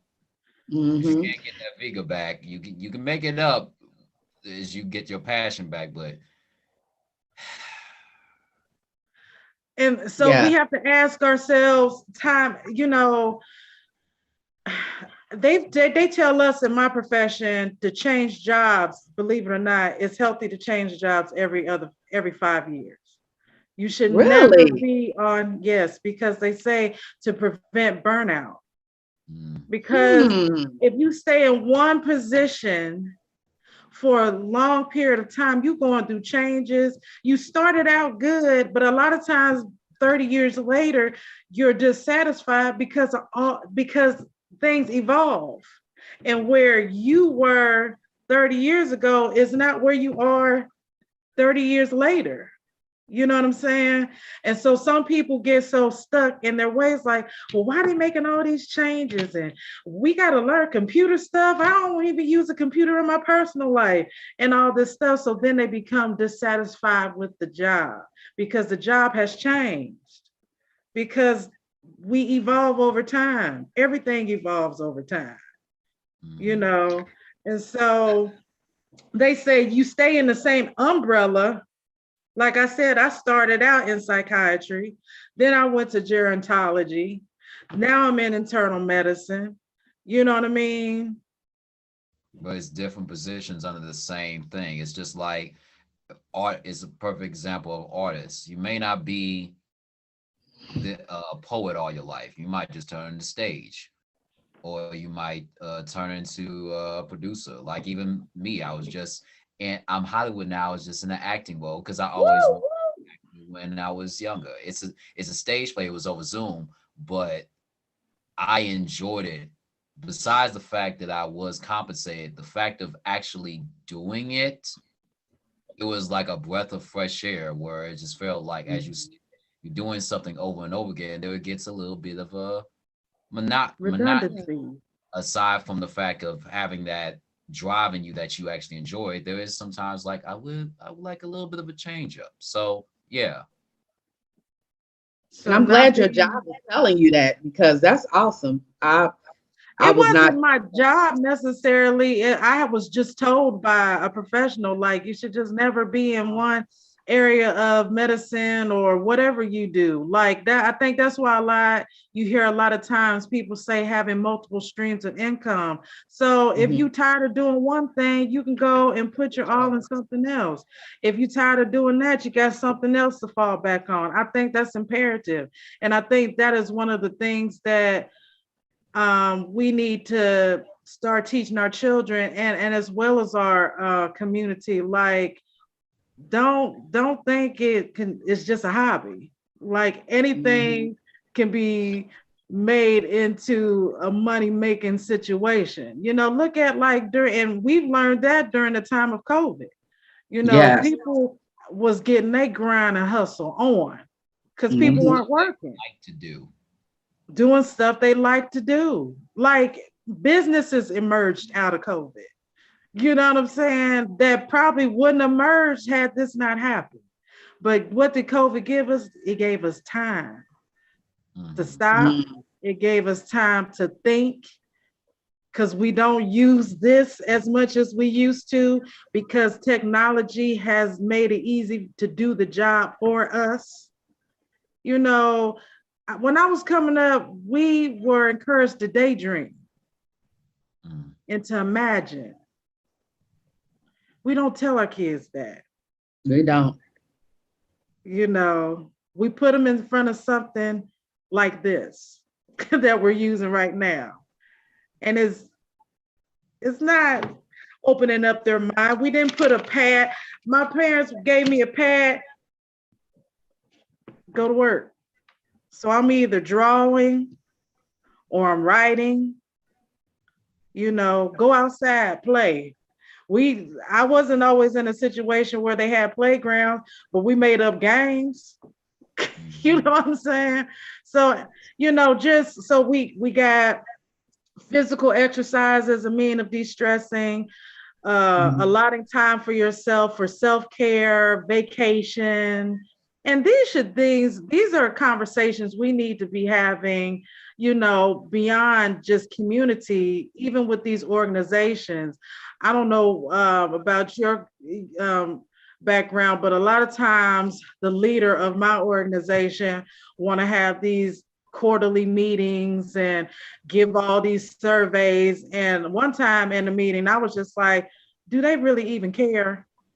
Or is this, no, seriously, I did. I'm like, do they even care? Like, we do this all the time and nothing changes. Nothing changes. A lot of times I'm like, why are we doing this? Because nothing is going to change unless they change it or they feel to change it. Otherwise, we're going to be doing the same thing, but it would be essential if they did. There is some country, I forgot, but they institute mandatory 2-hour nap time for working people. Where that at? The country does I this. need my naps. I need to pack up. I want to say it was Australia or something like that. Don't quote on the country, for real. They have like a set of time where, like, at noon they make you go take a break, and that's the time that people eat, and then they make you have an hour of rest to ensure rest happens. Is that Nipsey's Hustle country that you're talking about? Because he said there's like about noontime, the only thing that's open for at least an hour is restaurants, and they have communal time where you have family dinner with your family. Everybody stops working. Y'all just sit down, eat, and talk about stuff. Or if you needed the time for rest, you could take you a nap. If we require our kids to time for nap and play, why did that stop for us? We still need nap time and play. Right. Now, no 30 minutes of the job, not even fully enjoy it. By the time you sit down, it's 20 minutes past your break. I've been in my profession, what year is this? 2021. 22 years. Wow. And the thing that I regret the most is not, cultivating other areas, because especially specific with healthcare, when you've been in it so long, you kind of feel stuck. That's why a lot of us continue education, but then over time, you be like, I'm too tired and I'm too old, so I got to figure something else out. You know what I'm saying? Or, they'll do something like go and work at Burlington. No, you're not making the money that you would be making, but it's something different and it's less stressful in a sense. You know what I'm saying? It's the breather, as you said, that long awaited nap. Yeah. So I think it'll be healthier. Moed basically said why. I think it'll be healthier for our mental health and to inspire others to use their mental health as saying their why. But first, preface to the leader herself. She said, Back to Love emerged out of COVID. And she said, I didn't think of it that way. Not just, and she even said that in the earliest pitch meetings is, besides the whole the marches, just having the time to really assess where she was at, that this is something, a brainchild she wanted to do. Now she has the time to actually do it. Yeah. I'm not sure exactly what part of the conversation she was referring to with this, but I kind of get an idea what she was saying. She said, not just dysfunctional, but also missing out on things that mattered. And this was not a continuation on what she was saying, but more so what we was talking about, enjoying what we're doing. Fulfillment over money matters. And I agree. And you had said a key thing, Natasha, about imagination, because I wrote just an honest poem. I was up late at night last night, just write, what are my honest feelings? And one of the lines I said is, I don't feel like I have imagination anymore. That's basically what I said. And I reflected about what I've been saying in this whole podcast. I've been talking about understanding survival mode. Usually when you're describing something, that's really a reflection of how you see yourself. And right now, honestly, I feel like I'm in survival mode. So the reason why I work so hard and keeping up to my plan is not even for money. It's more so a state where I can say I have peace of mind and peace of heart, where I can be open to not just my one way of thinking of I just gotta get up out of this part. Because once I get up out of this part, I can dream again. I can breathe again. I can think again. I can feel more like me as opposed to feeling like this mode of transportation where every day feels the same. So I say that in regards to anybody that feels like they feel stuck and can't even dream. Just having that identity that you just want to have peace, that inclination, start there, because that can lead you to the stuff that was buried out of you. We all always had our dreams. Because I always wanted to be a scientist, All but right. I it can see that. wasn't appreciated that to be happening. And then I wanted to be an artist, and that wasn't appreciated to be happening because it was more about that's not going to pay you. Well, as someone has said, if you like something enough, somebody's interested in everything, and if you're really good about it and passionate about it, that income is going to come, or that success that you want is going to come. So that's all I got to say on that. So Natasha, what's your why? My why has always been tied to somebody else. It's never been tied to any really self fulfillment, just based on just situational things that happened in my childhood, coming from a broken home, if you will, and seeing the effects of that. My why was to never.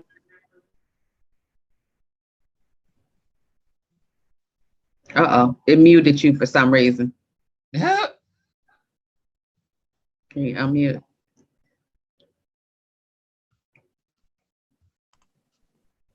There you are. Can y'all hear me? Yeah, we heard you say my why was to never what? Live in poverty ever again. And so no matter what it took for me to get out of poverty and never revisit that, I was willing to do. And then I wanted to take care of my parents. I had the pressure on me to be the good child, like to be the child that didn't have any trouble or anything like that. And my only regret is not allotting that time for myself in the midst of that, because there's nothing wrong with having the grind in you, but just again, taking that time to know that, okay, it's nothing wrong with wanting to take care of your family and making sure your family is straight, but understand too that your family members had a responsibility to themselves to make sure that they're okay. Some things in life, situational wise, health wise, can prohibit that. So then, yeah, as a community, as a family, you step into aid for that. But understand too that there are resources out there, even in those situations, that can help your loved ones take care of themselves. I was working crazy in my 20s, and it took a coworker who was also a nurse and who was also Black, and she asked me, like, why do you work so much? And I was like, I gotta take care of my mama, what I'm saying, and I gotta make sure I'm straight and stuff like that. And she was like, well, what's going on with your mom? And I explained it to her. She was like, there's a lot of organizations out there that she can benefit from that would allow you to be a young person. Like, she was like, you're working yourself crazy and you missing out on your youth. You know what I mean? But my mentality was, I made a promise to my mom that if anything happened to her and she couldn't take care of herself, I would do it, And that was necessarily my responsibility, because I also believe as adults, we have to train we have to adopt a mentality that we have to prepare for anything. So at a young age. So even if the goal is to work 65 years of our life, retire, and then enjoy retirement, we have to prepare a plan B in case something happens. I have to set aside I will be straight, and that I will not put that burden on anybody else. Because even your loved ones will say, it's not a burden, you know, I love you, I'll do anything for you. In a way, it kind of is, because everybody is not your responsibility. Your responsibility is yourself and your children until they become adults and utilize the things that you have taught them along the way to take care of themselves. That is the responsibility that we need to hold to each other, and to continue to produce fruit and be inspiring to each other. But as far as feeling like I got to do this because there's nobody else, like somebody told me, like, well, Tasha, if you wasn't around to do a thing, do you think it's not going to get done? And I had to ask myself that question honestly, like, well, Dave. And I actually did a trial and error, and guess what? It happened. It still fulfilled itself without my help or what I had to put into it. So you got to trust that life still goes on beyond you and what you can do. But one thing that does not stop is time. And one thing we can't get back is time. So we have to be more mindful of how we utilize our time. And so my why was I didn't want to be poor. I ain't saying what I was going to do was going to make me rich, but I didn't want to be poor. Yes. I think Don mentioned time too, and it is important.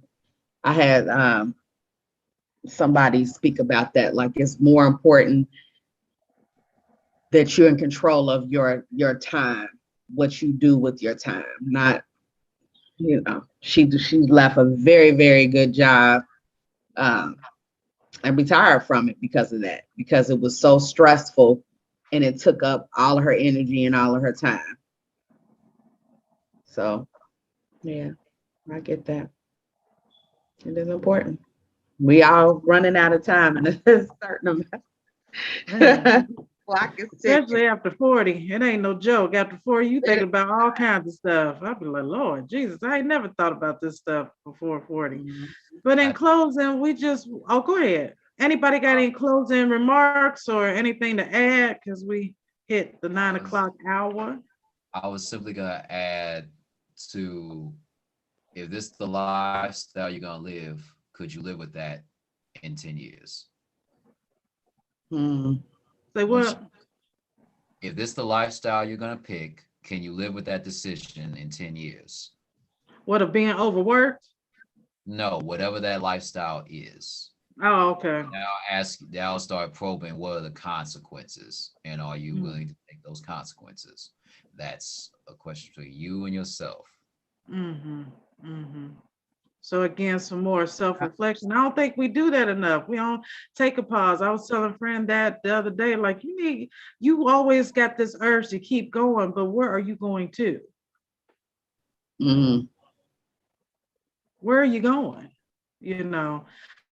So any other final remarks, Mo, Don? I think Regina had to go early. She had to drop out real quick, but Don said many Hispanic cultures take siesta, and that just makes, I can't think of the country right now, but I advocate this to happen in America. Some real self-care will come out of it. When Christmas time, instead of really getting gifts, we all have a big meal, and then if you have a beef with somebody, y'all go on the wing for 5 minutes, just do it out with fists, and then y'all make up afterwards, and it's a rebirth. I think we would feel a whole lot better on some stress relief if that was to come to America. I'm a big advocate on that. If I don't advocate for something for hardware, it would be that. We need to bring that to America right now. My takeaway would be from Natty is just to find a way to work smarter. That's gonna be my goal. You know, I've learned even to have a to-do list. It's an actual to-do list. Like, these are job to-do lists, and then I have a health and life and everything else to-do list. And I'm trying to make sure, okay, I'm doing this one over here and this one over here and this one over here, so that I'm doing both. So there does have to be a balance too. And write it down. Like you said, key thing, write it out, because we so in our heads and we always on time. Even if it's just notes or texts to yourself, just make time to write it out, because maybe seeing it will affect you differently than you just thinking it. Yeah, I Yes. think that's why a lot of people do those vision boards. I keep telling myself I'm gonna do one, but it's been like beneficial to people. Like they have seen, like, wow, they're beginning to their current. And it's just Yeah. not like one life's vision board. It could be seasonal vision boards. It could be yearly vision boards, or like the soul said, take the time to see, well, what you're doing now, can you do it in 10 years? And if the answer is no, then maybe reevaluate what you can do. Because a lot of us, especially post 40, we're thinking about retirement. But prior to that, live your life, like set up accounts, be financially responsible. I would encourage you to live beneath your means so Mhm. that when you retire, you can live however way you want to, you know, um, And make time for travel. and definitely make time for travel, see the world, you know. It's not all about work. Work is essential because like we already established, as we said earlier, if we don't work, we don't eat. You know, these lights don't stay on. You know what I'm saying? We can't drive that car, but also know that it's more to life than working. We were just not put here to work. We were put here to enjoy life, and working Yeah. is a part of life. But aside from work, we have to have some self-fulfillment, or what's the purpose of living? You Mm. know? True. True. So we Okay. missed you tonight, Don, but we thank you for your input. We love you. We hope you had a good trip. And I think was next week the Lynch. The Willie Lynch, He- it's the Willie Lynch letter. We'll be discussing the Willie Lynch letter Okay. next Oh. week. So that's a heavy one for next week. I'm We gonna get thank started on you. my homework tonight. I'm excited. We again, we encourage you guys to make it a point in your lives, your individual lives, for the sake of yourselves, for the sake of your families, for the sake of your children, to start a more healthy relationship with yourself, and Mm. balancing self-care with life requirements. Yes. Um, Yes. Yeah. quit putting yourself off and making yourself unessential. You are essential.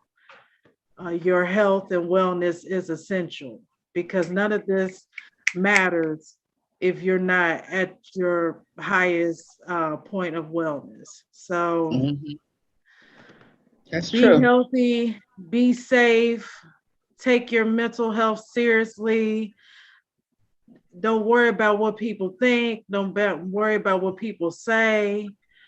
If you know you feel a little off, takes time for yourself to do what is necessary to get you back to a better place so you can enjoy life. Because a lot of Mhm. times people don't enjoy their jobs because they don't enjoy life, you know. Yeah. So make time for life. Do what you need to do. Get your grind on if you need to, but get it on within reason. Have periods of rest, and don't take this life that we have for granted, and don't live it in vain, because we only got one. And when we're done, we're done. Yes. So So true.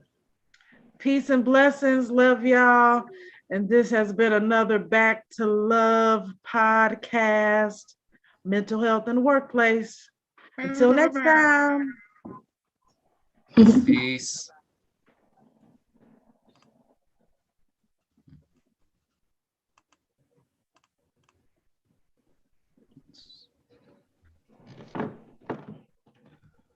He's still recording.